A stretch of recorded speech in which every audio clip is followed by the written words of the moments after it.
Hola, hola, mi gente, ¿cómo estamos? Bienvenidos a otro episodio más de Nadie dijo que era fácil. Siempre para mí es un gusto estar con ustedes porque cada invitado que tengo aquí viene con un poquito entre nerviosismo, entre qué va a pasar, ¿no? ¿Qué me va a preguntar? Pero es parte de la magia de este podcast, que es que se sienta orgánico, que se sienta natural y que sobre todo se sientan cómodos. Y hoy tenemos a una gran invitada que no teníamos el gusto de conocernos hasta ahorita que estamos platicando y se me hace una persona súper preparada porque, chéquense, tiene un máster en educación emocional, también es doctora en psicología, entonces es una chava súper preparada y vamos a desmenuzar bastantes temas que yo sé que para ustedes va a ser de mucho interés. Así que yo le doy la más cordial bienvenida a mi queridísima Pau. ¿Cómo estás, Pau? Muy bien, Bienvenida. Ale, muchas gracias. Gracias por venir. No, gracias a ti por la invitación. No, hombre, yo siempre he dicho que los micrófonos están abiertos para todos porque cada persona que yo tengo aquí pues tiene siempre algo que aportar y es información de mucho valor. Yo siempre lo repito en mis podcasts porque cada personalidad pues tiene muchas cosas de valor que yo creo que tienen que ser escuchadas y que de pronto necesitamos una guía.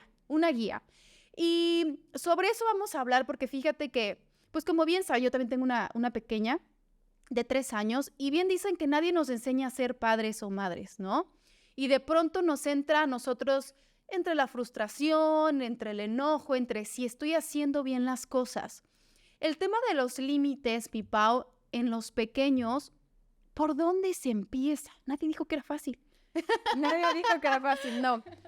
Mira, a veces nos olvidamos de que somos papás y nos quejamos. Es que no viene un manual, nadie nos enseña a ser papás. No, nadie te enseña a ser papás, pero fuiste hijo. De acuerdo. Entonces, se te olvida que fuiste hijo y que como hijo muchas veces vas repitiendo patrones que contigo hicieron. Sí. Entonces, empezar por ahí, desde recordar que sí, no viene con un manual el hijo, pero que tú fuiste hijo y entonces tuviste el ejemplo de papá o de mamá y traes una mochila muchas veces cargando de creencias, de situaciones que viviste en tu infancia y que con tu hijo las replicas. De acuerdo. Sin querer a lo mejor. Sin querer, sí, claro, todo esto es inconsciente. Claro. Pero por eso surge esta corriente de crianza positiva, de ir cambiando el esquema veníamos del autoritarismo, de que se hace lo que mamá dice, De acuerdo. y eso es ley. Sí. O lo que papá, o lo que la maestra en la escuela, y ni quien dijera nada. Sí, justamente lo platicábamos que a nosotras nos tocó pues de repente la nalgada o el jalón de pelo, ya sabes, porque así era la educación antes, ¿no? Y ahorita ya viene esa crianza respetuosa o esta crianza positiva.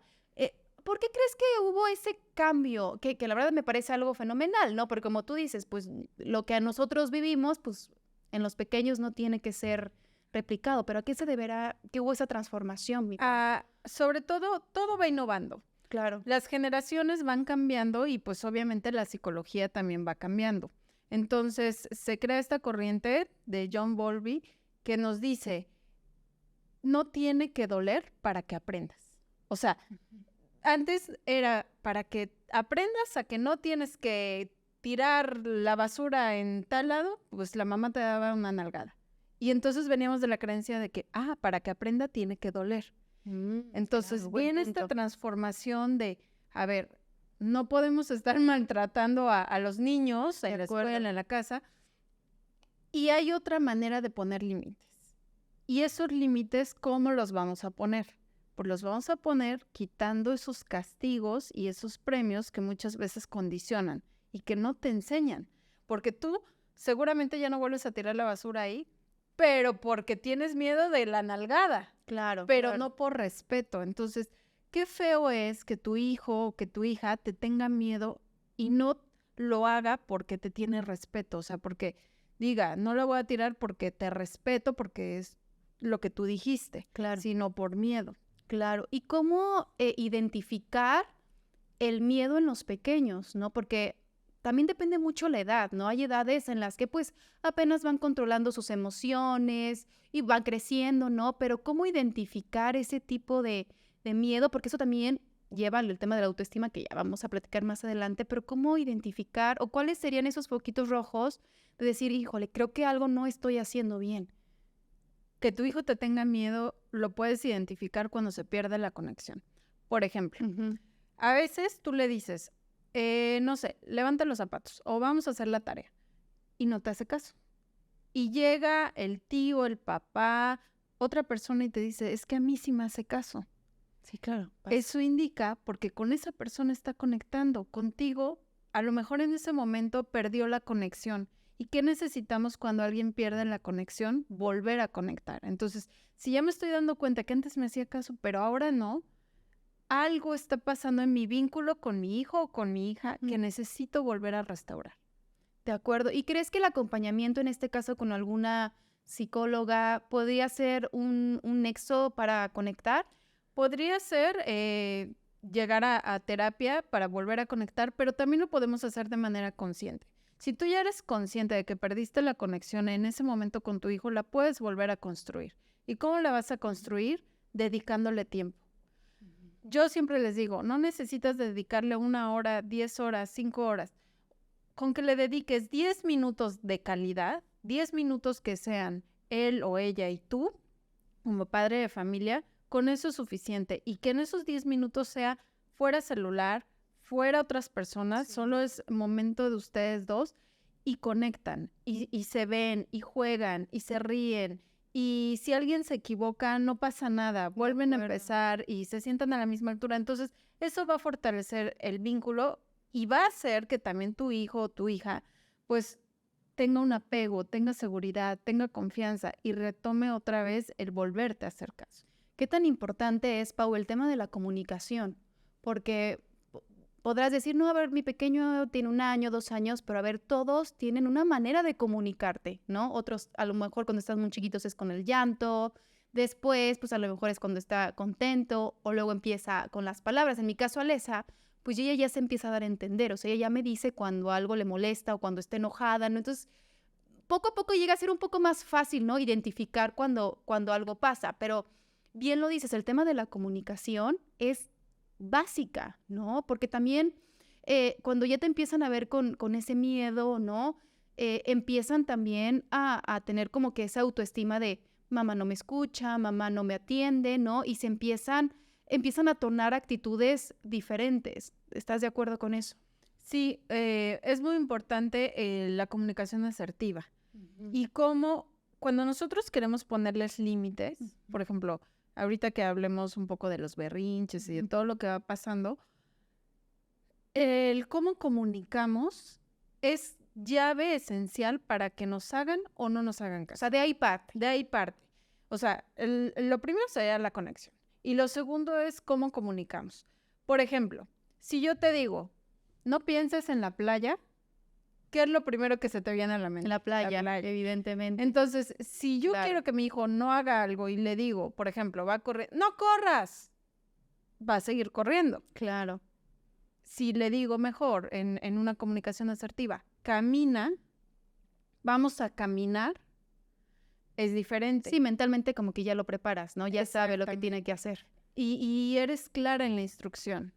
Oye, y los famosos berrinches, ¿no? Que, bueno, a todo mundo nos ha pasado que estamos de pronto en algún lugar público, ¿no? O incluso en casa, ¿no? De que le dices algo y azota las cosas, avienta las cosas. Híjole, yo creo que uno como papá, si al principio te impacta porque dices, ¿cómo le hago? O sea, ¿cómo gestionar un berrinche? Me queda claro que es una mezcla de emociones y aquí el adulto eres tú. Sí. Tú eres el que tienes que saber por dónde ir, pero hay veces que también como papá, pues no es fácil. ¿Estás de acuerdo? O sea, ¿cómo enfrentarnos ante eso? Porque no va a ser un berrinche que te va a hacer, pues, los que te queda de toda una vida. ¿Estás de acuerdo? Mira, yo creo que es muy importante, cuando son pequeños, primero, si quiero que mi hijo tenga regulación emocional, tiene que tener vocabulario emocional. De acuerdo. De ahí partimos. Entonces, irle explicando las emociones que va sintiendo. Cuando es un bebé y cuando apenas está en brazos, solamente tiene emociones básicas, que son las que conocemos por la película Intensamente. Sí, son esas. De acuerdo. Pero a medida que va creciendo, por ejemplo, a los 2, a los 3 años, empiezan a incorporarse nuevas emociones como es la la frustración, como son, por ejemplo, los celos cuando hay algún hermanito. Claro. Entonces, eso va detonando que él, a través de un berrinche, demuestre que está frustrado o que está enojado o que, no sé, o que está muy triste. ¿Y por qué pasa esto? Porque es su manera de decirte algo me está pasando. Él todavía no sabe, es un niño y no sabe cómo es la manera correcta para demostrar su ira o para demostrar su frustración. Claro. Entonces lo hace pues a través del berrinche. Ahí como papá lo que tenemos que hacer es tomar y decirle, a ver, entiendo que estás frustrado o entiendo que estás muy enojada, pero no me puedes aventar las cosas, no me puedes morder, no me puedes pegar, no puedes romper las cosas. Entonces, la primera manera para poder gestionar un berrinche es empatizar. Y empatizar implica legitimar sus emociones. Ponerle nombre a lo que estás sintiendo y decirle, él te entiendo. Claro. Ya que la persona o el niño, ok, me entiende, pero quiere seguir llorando, quiere seguir gritando, sí tenemos que Darle como su espacio. darle su espacio. A veces cuando, por ejemplo, están muy enojados o muy frustrados, queremos contenerlos y agarrarlos. Pero no es lo más adecuado. ¿Por qué? Cuando tú estás muy enojada y alguien te agarra, ¿qué haces? Lo avientas, ¿no? Sí. Entonces, por ejemplo, si estás en tu casa y te está haciendo un berrinche, déjalo y acompáñalo. Ya que vaya bajando la intensidad, la emoción es tan fuerte que es muy rápida. Sí. Entonces, ya que vaya bajando la intensidad de la emoción, que tú te das cuenta que ya está bajando, te acercas y, por ejemplo, con mi hija que tiene 4 años, a veces yo le digo, vamos a respirar, vamos a oler la flor y soplar la vela. Entonces, es como una técnica de respiración que es muy amigable para niños pequeños. Y vamos a ver, 1, 2, 3, y empezamos a oler la flor, soplar la vela, y eso hace que pues se vaya oxigenando su cerebro y se vaya calmando más. Ya que está tranquila, si le digo, no puedes aventar las cosas porque estés enojada. Entiendo que estés enojada, pero eso no es correcto. Claro. Y ahora, eso me costó mucho trabajo. O sea, no a la primera que lo hagas ya te va a funcionar. Nadie dijo que era fácil, ¿eh? Oigan. Es de constancia, o sea, de Sí, de estarlo acuerdo. haciendo Ser varias paciente. veces. Y, por ejemplo, ahora sí te puedo decir, ¿quieres hacer un berrinche? Y volteo y le digo, ¿quieres hacer un berrinche? Y ella solita, no, mamá, voy a respirar. Y entonces ya ella va empleando técnicas de meditación, de mindfulness, de conciencia plena y de regulación que le van a ayudar a gestionar el berrinche. Claro. Si vas en el súper, por ejemplo, y te hace un berrinche, ahí, ¿qué es lo mejor que puedes hacer? Es, se te tira al piso porque quería el juguete y tú no se lo vas a comprar. Entonces, ok, que se tira al piso y tú literalmente le dices, ok, ¿aquí te quieres quedar? No. Por ejemplo, a mí me lo hizo una vez y yo seguí caminando, pero pues obviamente que la estaba viendo. Claro, No me iba a ir al otro pasillo, Sí, ¿no? de La estaba acuerdo. viendo. Era un berrinche. Se paraba y seguía y lloraba. Tú te debes de mantener firme en el Firme. límite. Si dijiste, no te voy a comprar nada, no porque te haga el berrinche, se tiró al piso, se lo compres. ¿Por qué? Porque ¿qué va a pasar con ese niño que va a crecer teniendo la idea de que si yo hago un berrinche, consigo lo que quiero? De ¿Y acuerdo. qué pasa? Que nos encontramos adolescentes que hacen berrinches, adultos Sí. que hacen berrinches que dices, no es posible. Y es porque asocia el cerebro que necesito comportarme de tal De manera acuerdo. para conseguir lo que quiero. Y es que no me van a dejar mentir, pero a todos nos ha pasado, o los que tienen hijos, que en un lugar público pues se avientan el berrinche y luego me uno por pena ajena, o sea, porque se te quedan viendo las personas como, qué mamá tan que no apoya a su hijo, ¿no? Que de alguna forma no pone límites. Creo que los que no son mamá o papá, pues nunca lo van a entender hasta que lo vive, ¿no? Y es muy fácil juzgar, señalar, porque yo en algún momento estuve en ese punto antes de ser mamá. Pero cuando ya lo eres, pues sí es como, híjole, ¿no? Sí te da como pena, pues que la gente se te queda viendo, ¿no? Pero es como hacer caso omiso y decir, ponte a llorar, tírate. Al final del día, como te decía mi mamá, no se va a morir por llorar tanto, ¿no? O sea, al final del día es como parte de su mismo crecimiento. Entonces, Pau, ¿consideras que también el berrinche depende de la autoestima del bebé o del pequeño? No, el berrinche va a pasar invariablemente. Tengo una autoestima sana o no tenga una autoestima sana la persona. O sea, el berrinche va a estar ahí. ¿Por qué? Porque ellos están explorando maneras de demostrarte que están disgustados, que tienen ira o que están frustrados. Pero debemos de tomar cada berrinche y cada desregulación emocional como una oportunidad para enseñarle a regular. Tú no puedes aprender algo que no has vivido. De acuerdo. Entonces, para que él aprenda a regularse, necesita desregularse. Sí, totalmente. Entonces, tomarlo y no perder de vista que tu calma es su calma. En medio de la tormenta, ¿qué necesita?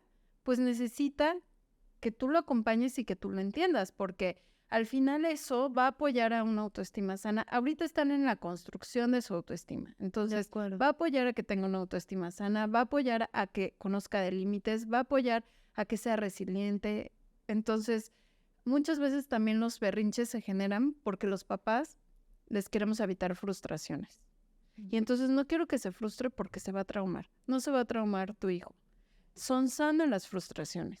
¿Por qué? Porque un niño que tiene frustraciones, a veces, por ejemplo, porque no le di el celular cuando quería, porque no le compré la paleta que quería, o cosas así que van pasando en la vida, o porque no ganó en el juego hoy. Claro. Que tenga la frustración, ¿para qué? Para que desarrolle tolerancia a la frustración. Sí, de acuerdo. Como de una cosa viene la otra, ¿no? Y mencionabas algo bien importante, el tiempo de calidad. Creo que hoy estamos en una era digital, ¿no? 100%, y vemos también a niños que de pronto pues pasan más tiempo viendo la tele o con el iPad. Ojo, aquí no se juzga absolutamente nada, tal vez a ti te funciona, tal vez a la mamá de al lado, pues no. Pero también está el tema de nosotros, ¿no? ¿Por qué? ¿Qué estamos haciendo para que el niño prefiera ver televisión a estar jugando tal vez con papá, con mamá o, no sé, con sus amigos, ¿no? ¿Tú recomiendas que el tiempo de calidad sea sin ningún tipo de celular, ¿no? Y que él tampoco tenga a la mano eso, ¿no? Porque también así se va a construir ese vínculo que mencionábamos al principio. Sí, totalmente. O sea, yo recomiendo que si van a hacer 10 minutos de juego, bueno, pues esos 10 minutos debemos de estar accesibles y disponibles. ¿Qué implica estar accesible y disponible? Disponible es que estés ahí, físicamente. Claro. Pero accesible es que estés presente. Sí, entonces, si estás viendo la televisión, estás escuchando la radio o mandando mensajes, ya perdiste la conexión accesible y por lo tanto, exacto, la conexión. Entonces, sí es muy importante como que tener cuidado de eso. Les voy a dejar un ejercicio para que cada uno a manera de conciencia vaya viendo lo que nos falta, ¿no? El ejercicio consiste en que vayas pensando y recapitulando lo que hiciste ayer desde que te levantaste y desde que levantaste a tu hijo o tu hija te levantó. Y ahora, de todo ese día, ¿cuánto tiempo le dedicaste? Y del tiempo de que le dedicaste, ¿cuánto tiempo tuvieron conexión? Y vas poniendo tu cronómetro. Entonces, tanto tiempo, no sé, nos levantamos y lo vas activando, ¿no? Y después vas restando el tiempo que no conectaron. Porque sí, la levanté, pero la peiné, estaba la tele, la llevé a la escuela. Está en automático, ¿no? Claro. Pero no conectamos. Entonces, es importante porque te vas a dar cuenta que no lo hacemos muchas veces ni 10 minutos. Sí. Que 10 minutos en 24 horas no implica mayor esfuerzo. Sí, claro.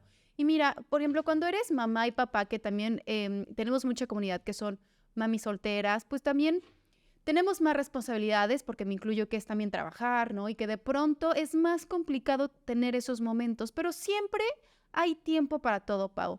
Quien dice que no tiene tiempo, pero ni para hacer ejercicio, yo creo que siempre, si nos sabemos organizar, con dedicarle, tú recomiendas por lo menos 10 minutos, pero 10 minutos de calidad. Sí, 10 minutos tú y tu hijo. Claro. Sin distracciones. Y a partir de ahí, sí nos puedes decir que va a haber una diferencia. O sea, después de cierto tiempo tiene que ver mucho la edad, porque también cada edad pues es más difícil que otra también, ¿no? ¿Qué edad consideras que es tan importante de tal edad a tal edad tener esa conexión? Digo, siempre es, si puedes tenerla de aquí a que sea adulto, adelante, pero ¿hay alguna edad en específico que tú digas, esto es clave para el desarrollo y el crecimiento de tu pequeño? Pues es que Es clave ahorita que están chiquitos, porque están chiquitos, pero después van a entrar a la primaria y van a empezar con los amigos y van a preferir a los amigos sobre que a los papás, ¿verdad? Pero si Sí. tú sigues conectando con tu hijo de la infancia, va a pasar a la adolescencia. Y todo el Ay, es mundo que se queja en la adolescencia. Es que no me cuenta nada. Es que se encierra. Es que yo no sé. Es que no conozco a sus amigos. Entonces, si queremos que eso no se pierda, o sea, son 10 minutos de aquí, por lo menos hasta que salga de la adolescencia. Híjole, qué difícil, porque fíjate que luego yo tengo amigas, ¿no? O conocidos que tienen hijos mucho más grandes, y yo me quejo porque, ay, es que me hizo el berrinche porque no quiso comer. Y me dicen, Ale, eso no es nada, espérate a que entre la adolescencia, te va a cerrar la puerta en la cara, no va a querer saber de ti, ahorita aprovechala, porque ahorita tú la abrazas y ella se deja, después es como mamá, papá, y es cuando tú dices, wow, o sea, claro, cada etapa tiene su importancia, ¿no? Y es un reto, o sea, al final del día nadie dijo, Que era fácil. exactamente, nadie dijo que era fácil, pero en términos generales, tú recomiendas eso, ¿no? Tiempo como de calidad, desconectar para conectar, ¿no? Exactamente. Porque pues los berrinches al final del día, pues hasta uno, ¿no? Hasta uno que ya es adulto de repente se echa, pero es bien importante el tema de la conexión y más cuando son adolescentes, porque bien dicen, hay que volverse amigo, ¿no? Pero ojo, yo creo que también es una línea como muy delgada, ¿no? A eso íbamos, cuando ya los pequeños pues ya van creciendo, sí ser amigo, pero ¿hasta qué punto, Pau? Porque hay cosas que también por privacidad es como, pues no, que tampoco se sientan invadidos, porque es bien difícil. Es que ve, ahí sí, como tal amigo, o sea, una cosa es que te lleves bien con tu hijo y otra cosa es que seas su amigo. Amigo no puede ser, porque tú eres su papá o su mamá y te debe de respetar como la figura de autoridad que eres. De acuerdo. Entonces, lo que sí está bien es que haya un grado de confianza, un grado de conexión que te permita, pues, saber a dónde va, con quién va, qué hace, qué no hace. Sí. Pero como tal, sí debe de haber esa línea Ujú. de él es mi papá o mi mamá, porque si no, se pierde todo. O sea, si él te ve como su amigo, el día de mañana, que tú le digas, no hagas esto porque esto no está bien, o esto te puede provocar malas consecuencias en tu vida, ¿con qué autoridad lo vas a hacer? Sí, Si claro. eres su amigo. Sí, él te va a decir, pero pues eres mi amigo, mi amiga, ¿no? O sea, yo te puedo contar lo que quieran. Oye, Pau, ¿y cómo es tan importante que mamá y papá estén estables, o sea, estén tranquilos emocionalmente? Porque ¿cómo llega a perjudicar mis emociones en los pequeños? Porque también eso es bien importante. Al final ellos son una esponjita y lo que ven en casa, pues al final del día es su ejemplo, ya sea bueno o sea malo. ¿Qué tan importante es que mamá y papá, sea que estén juntos o sea que estén separados, lleven pues, una convivencia sana? Es súper importante. Una, porque yo le puedo decir a mi hija, gestiónate, vocabulario emocional, conciencia emocional, autonomía emocional y pararme de manos y explicarle todo. Claro. Pero la primera manera en que ellos van a aprender a gestionar emociones es a través del ejemplo. Entonces, ¿cómo le vas a decir que no grite si tú gritas? Claro. ¿Cómo le vas a decir que, no sé, que no se exprese mal de los demás si tú te expresas mal del papá o de la mamá? De acuerdo. Entonces, sí necesitamos ser ejemplo. Sé el ejemplo que tu hijo necesita y sé el ejemplo que a ti te hubiera gustado haber tenido. Sí, súper de acuerdo. Como tú dices, no repetir como esos patrones porque de pronto se nos olvida, ¿no? Yo creo que lo que ven en casa es lo que ellos van a proyectar en un futuro, ¿no? Y decíamos, ahorita lo del tema de que están en colegio, que están en una escuela, como pueden tener actitudes positivas, como pueden adoptar actitudes negativas, ¿no? Por ejemplo, ahorita Lesa está en un tema de que llega y si no le doy lo que ella quiere, avienta las cosas, se tira, y hay veces que, como te dices, quiero ir así como, ¿qué te pasa? Y hay veces que digo, no, a ver, que suelte como que esa frustración, pero ante eso, ¿qué se recomienda hacer? O sea, al final del día, pues ella lo que ve en sus compañeros, pues habrá niños que a lo mejor tienen esos hábitos de pegar, ¿no? O hay otros que a lo mejor, como tú dices, del ejemplo, son niños como tranquilos, pero ¿hay qué se recomienda? Porque yo luego veo a mamás un poco inquietas de, no, es que voy a ir a hablar con la mamá o es que voy a ir a hablar con la miss. O sea, en esos casos es dejar que de alguna forma ellos vayan creciendo y vayan empezando, o sea, aprendiendo a regular esas emociones? Tienen que aprender a regular y hacerse cargo de su responsabilidad, aunque sea muy pequeño. O sea, si es pequeño y pateó al compañero, debe de hacerse responsable aunque sea pequeño y pateó al compañero. ¿Y cómo vas a reparar la situación? ¿Por qué? Porque si papá o mamá nos solucionan todo, pues entonces el niño no se lleva al aprendizaje. De acuerdo. Acuérdate que ellos están en una constante que necesitan aprender y nosotros les necesitamos enseñar. Y si solamente les solucionamos, no están aprendiendo. En los tipos de apego hay un apego que es el apego seguro, que es cuando tu hijo o tu hija pues tiene una buena conexión contigo. Y hay otro apego que es ansioso, que es cuando papá o mamá te soluciona todo. Y entonces nos volvemos sobreprotectores. De acuerdo. Y entonces el niño, ¿dónde queda? ¿Dónde queda el aprendizaje? ¿Dónde queda la gestión? ¿Dónde quedan las consecuencias? No hay, porque papá o mamá me va a solucionar todo. Y debemos de tener presente que papá o mamá no va a estar ahí toda la vida para solucionarte la vida. Sí, porque luego hay ejemplos, ¿no? A mí, regresando al tema de mi hija, llegó una vez rasguñada, ¿no? Y siempre la Miss, pues, te cuenta todo lo que pasó, sea bueno o malo. Y me dice, oye, es que estuvo jugando con tal compañerito y llegó y le rasguñó. Y luego, se lo conté a otra mamá, me dijo, ay, no, pero, más vale que ella se defienda y que ella también aprenda y que ella también le responda. Y yo como que dije, no, o sea, como que siento que es estar en el mismo círculo vicioso, ¿no? Al final del día, si yo le permito a ella que pegue, pues también se le va a hacer como muy normal, ¿no? Porque pasa de que no más vale ella pegar que a ella la maltraten, porque son ejemplos que lo vemos en la vida cotidiana, ¿no? ¿Qué haces, no? ¿Cómo lo gestionas? Es que hay conductas. Hay que enseñarles que hay a los niños 3 tipos de conducta. Una es agresiva, me pegas, te pego. Exacto.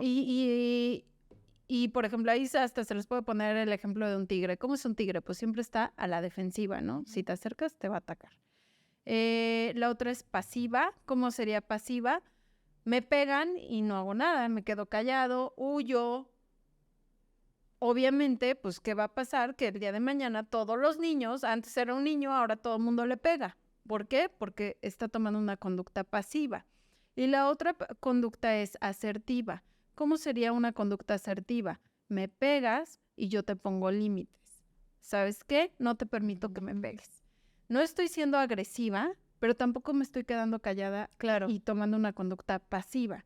Entonces, sí hay que enseñarles que hay maneras de actuar y que la mejor forma es ser personas asertivas. ¿Para qué? Porque agresiva, pues, te vas a poner con problemas con todo el mundo. Pasiva, pues todo el mundo va a abusar de ti. Y asertiva, cuando tú pones límites, y es muy importante esto, si tú les pones límites, ellos van a aprender a ponerle límites a los demás también.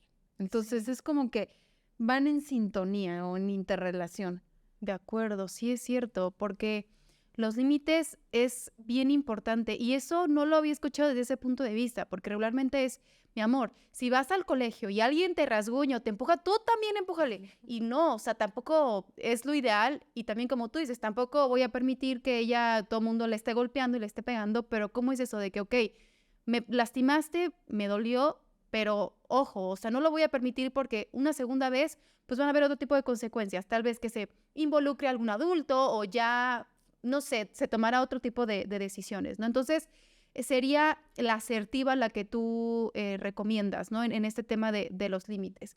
Y otra cosa bien importante, una palabra, el apego. El apego que yo como mamá primeriza, híjole, yo creo que es un común denominador. Tú ya me vas a decir, pero creo que cuando es tu primer hijo, cuesta más trabajo. A lo mejor cuando los que ya tienen 2, 3, pues yo creo que ya sabes a lo que vas. Pero sí es algo como muy de mamá primeriza, ¿consideras? Pues mira, hay quien dice que sí. Yo creo que difícil siempre es, porque al final, aunque tú tengas 1, 2, 3, 5 hijos, la relación con cada uno de tus hijos va a ser diferente. Sí, claro. El apego va a ser diferente. La confianza va a ser diferente. Si tienes hermanos, hasta lo puedes pensar. Cada hermano tiene una relación diferente con papá y con mamá, aunque son los mismos papás. De acuerdo. Entonces, siempre, pues, es una manera, es como volver a empezar. Sí, de acuerdo. Pero el apego, ¿hasta qué punto es sano? No, el apego es sano siempre y cuando sea seguro. Ok, porque veo que luego hay, como tú dices, que es tanto apego que sobreproteges, ¿no? Que es como, no porque le va a pasar esto, no porque él no está listo para esto, porque también se le empieza a inyectar un tema de autoestima, ya sea positiva o negativa. O sea, ¿hasta qué punto consideras que es como sano cuando la mamá ya está también como un poco afectada de ciertas actitudes? O en qué punto consideras que tal vez se necesita una terapia? Es que necesitamos primero entender qué tipo de apego tengo yo con mi hijo o con mi hija. Por ejemplo, si es un apego seguro, el niño resuelve. El papá acompaña, el papá escucha, hay confianza, hay un vínculo cercano, hay conexión.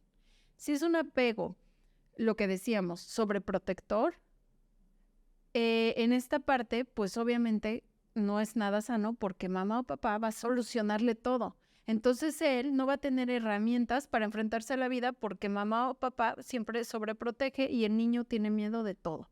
Lo vuelves inseguro. Lo vuelves inseguro, Ujú. entonces tampoco es sano. Si Claro. estoy en ese tipo de apego, necesito cambiar. Hay otro apego que es el evitativo. ¿Cómo sería el evitativo? Padre o mamá ausente. Entonces, es un niño que no tiene conexión con absolutamente nadie, no tiene apego con nadie ni con nada, porque papá o mamá siempre ha estado ausente. Entonces, necesito detectar qué tipo de apego tengo yo con mi hijo o con mi hija. ¿Para qué? Para que si no estoy en un apego sano, trabaje en construirlo. Claro. O sea, ¿cuáles serían entonces esos focos rojos? Que no siente absolutamente nada, de que no le hace caso a mamá ni a papá, o que él actúa conforme a su pensar. O sea, esos serían como los foquitos rojos para detectar. Sí, y también el cómo está actuando mamá o papá. O sea, tú te das cuenta, por ejemplo, hay personas que están como afuera de la relación o de la dinámica familiar, por ejemplo, la escuela. Entonces, tú como maestro, como maestra o como familiar, te das cuenta de si es una mamá que abandona, una mamá que sobreprotege, una mamá que es en exceso autoritaria o una mamá que acompaña.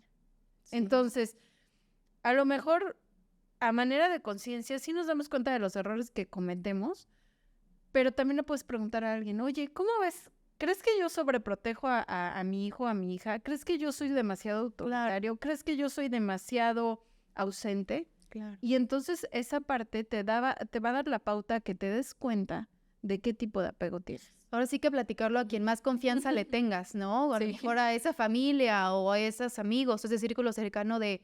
Porque, a ver, como lo mencionabas desde un inicio, pues no tenemos un manual, pero creo que hoy en día ya tenemos más herramientas, tenemos más aliados para poder tener una convivencia lo más sana posible. Porque yo soy de la idea que hoy en día los hijos no quieren a mamá ni a papá perfecto, quieren a mamás felices, a papás felices, ya sea que estén juntos o no, pero que sea una convivencia sana. Yo creo que ahí lleva a otro punto, el tema de la dependencia emocional. Que también puede haber una dependencia a tu hijo, a tu pareja, ¿no? A algo, ¿no? La dependencia emocional, ¿qué tan importante es hoy en día? ¿O qué tan difícil también puede ser la dependencia hoy? Se ha vuelto un tema bien difícil. ¿Por qué? Porque ya ves que todo el mundo habla de relaciones tóxicas, de toda esta parte, y esto es por la codependencia. Pero, ¿de dónde se genera todo?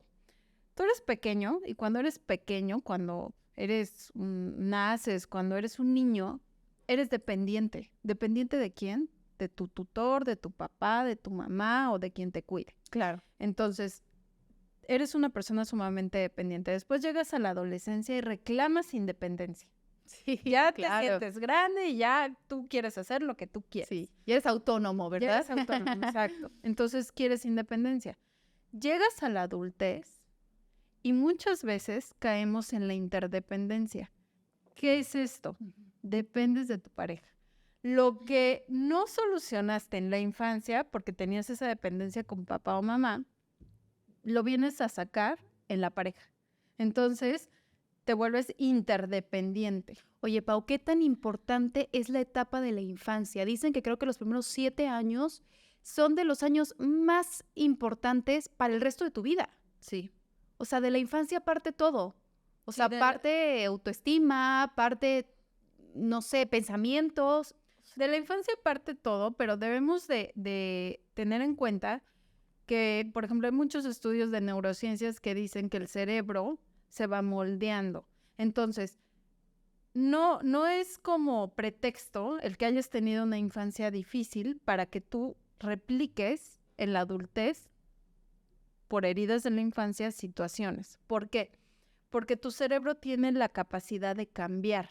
Entonces, como tu cerebro tiene la capacidad de cambiar, tú tienes la capacidad de cambiar si quieres. Entonces, eso no es pretexto. O sea, sí, claro que va a marcar un parteaguas muy importante, pero tampoco porque tuvo una infancia difícil quiere decir que entonces va a ser una persona tóxica. Sí, de acuerdo. O sea, si la persona quiere, puede cambiar. A eso iba. Depende de uno. O sea, porque por más de que se te acerquen psicólogos y una red de apoyo, si tú realmente no estás dispuesto, sobre todo mentalmente, a querer cambiar, creo que es nulo. O sea, es muy complicado. Pero hay de dependencias a dependencias, ¿no? O sea, yo, por ejemplo, puedo tener una dependencia como, pues, tener a mi hija porque es como mi hija única y siento que, pues, es sano, ¿no? Considero yo que es una dependencia bonita, pero hay dependencias que también ya empiezan a involucrar, como tú dices, ya pasar a lo tóxico, pasar a lo agresivo o empezar el chantaje emocional, ¿no? Que también se da hoy en día mucho con las relaciones actuales, ¿no? ¿Por qué será? Porque vemos hoy en día mucha inmediatez o es generacional o qué crees que hoy en día esté pasando. Pues mira, yo creo que todo surge desde que en la relación se genera dependencia o codependencia. Pero para que exista una persona codependiente, deben de surgir muchas cosas, como son, por ejemplo, a veces, y esto tiene mucho que ver con las relaciones de abuso de poder, el dinero está inmerso. O sea, por ejemplo, supongamos que es papá y mamá no trabaja. Entonces depende totalmente de papá. Y como depende, pues papá tiene el poder, el control. Y el control económico. Entonces, desde ahí se genera una parte de la dependencia. Otra parte de la dependencia es cuando tú cosechas necesidad. ¿A qué me refiero? Tú necesitas X o Y cosa y llega una pareja, una persona y te la da, tú luego vas a caer ahí. Claro. Porque te está dando lo que tú necesitas. Está llenando vacíos. Exactamente. Aunque sean migajas. Ok. Entonces, ahí es muy importante el tener en cuenta y el tener presente y consciente de que si yo tengo una necesidad, necesito resolverla yo. ¿Por qué? Porque no va a venir alguien a salvarme o a resolverla. Y cuando eso sucede, se vuelve dependiente la persona. O sea, la persona que es dependiente emocional, física de una persona es porque ella en su sano juicio no lo puede resolver. En su cabeza es como, no, necesito esto para yo estar tranquila. Pero es inconsciente, que eso es lo peor de todo. Sí, claro. O sea, como que no hay manera de que tú sola con red de apoyo o porque realmente quieres cambiar. Es porque, o sea, ya en tu cabeza estás dando por hecho que necesitas tal persona o tal cosa como para llenar ese vacío que tiene que ver con la infancia o vacíos en tu adolescencia, ¿no? Sí. O sea, ahí sí ya recomiendas como una terapia, o qué tipo de estrategias o aliados podían sumar en este tipo de dependencia hacia alguien. Pues mira, yo considero que el autoconocimiento. El autoconocimiento implica que tú tengas presente qué es lo que quieres y qué es lo que no quieres, qué es lo que necesitas y qué es lo que no necesitas. ¿Por qué? Porque si tú no te conoces, a lo mejor todo mundo, cuando es una relación tóxica, todo el mundo se da cuenta a tu alrededor de que algo está mal. Claro. Pero la persona que está ahí adentro no se da cuenta. Sí, entonces, claro. Por ejemplo,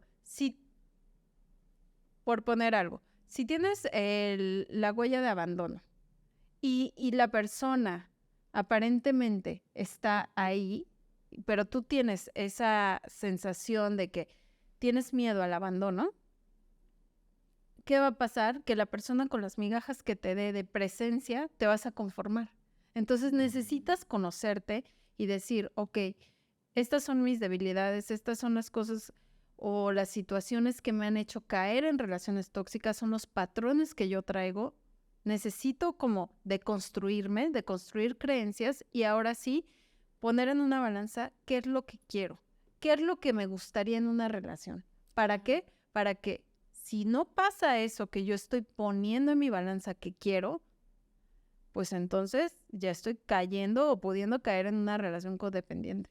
Fíjate que todas nos ha pasado que en algún momento decimos, es que no sé por qué yo atraigo a puro mujeriego, a puro patán, a puro borracho, a puro bla, bla, bla, bla. Pero si soy buena mujer, o sea, soy una mujer equilibrada. Ojo, o sea, ¿qué estás haciendo tú para también atraer a ese tipo de hombres o a ese tipo de mujeres, ¿no? Porque también a lo mejor tú tienes conductas o patrones inconscientes, porque tal vez no estás como muy consciente, que eso hace que atraigas a ese mismo patrón de ser humano, ¿me explico? Porque tiene que ver mucho qué estoy haciendo yo o qué estoy proyectando, tal vez por ahí también tiene que ver qué estoy proyectando yo para atraer como ese círculo vicioso, ¿no? Porque dices, es que no es posible, o sea, ya que me manden a alguien bueno, ¿no? O sea, porque pasa, entonces también tiene que ver mucho lo que yo estoy proyectando. Tiene que ver lo que proyectas y también esa parte, o sea, vas a conocer a mucha gente, pero tú al final tú vas a elegir con quién te relacionas. Sí, entonces también, ¿verdad? Entonces, sí, claro. De esas personas que tú eliges o con las que eliges relacionarte, ¿qué patrón hay ahí que no te gusta? Y eso hay que romperlo. Hay mucha gente que rompe patrones y mucha gente que se casa con, por ejemplo, no sé, ¿no? Odian que los hombres sean mujeriegos y todas sus parejas son mujeriegos. ¿Por qué? Porque siguen con el mismo patrón, o sea, necesitan deconstruirse para romper ese patrón. Oye, pero nadie dijo que era sí, es que me encanta porque resuena en todos lados, pero es que sí, o sea, típico que le das el consejo a la amiga, ¿no?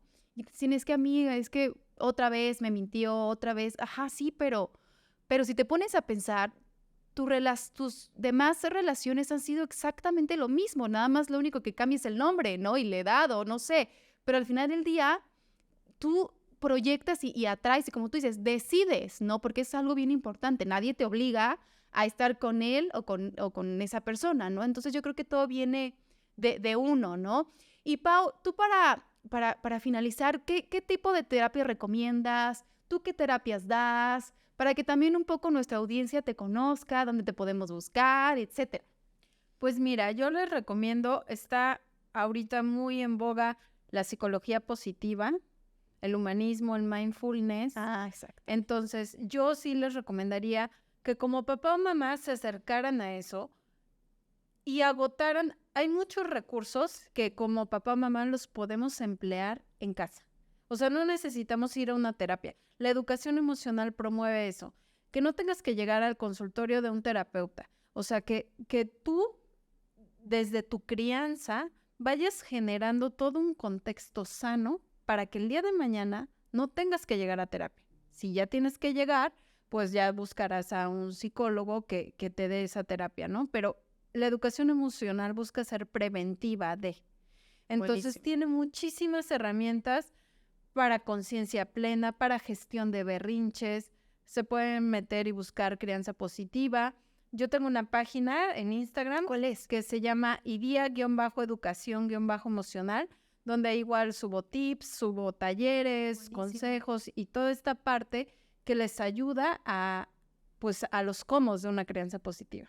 Oye, Pau, yo te quiero agradecer enormemente porque la verdad es que, como tú dices, hoy en día ya tenemos a mucha red de apoyo, mucho aliado. Es nada más saber enfocarnos, el saber depurar lo que realmente tenemos que buscar y, como tú dices, al final del día también es bien importante rodearte de esa gente que también te sume, de esa gente que te impulse, de esa gente que te motive, porque también es bien importante el círculo en el que te desenvuelves, o sea, porque de ahí parte también muchas cosas, ¿no? Ejemplos y demás.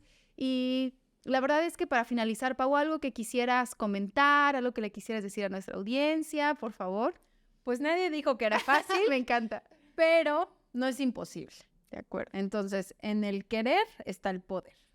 Eso es todo. Pues ya saben, si quieren buscar a Pau, vamos a estar dejando sus redes sociales, perdón, y espero que toda esta información, la verdad es que yo siempre que digo, va a llegar un punto en el que decir, ya se nos fueron casi 50 minutos en el podcast, y es que este tema es para abordar y abordar, pero espero que no sea la última vez que estés acá. ¿Te volverías otra vez para a lo mejor abordar otros temas? Claro que sí. Me parece muy bien.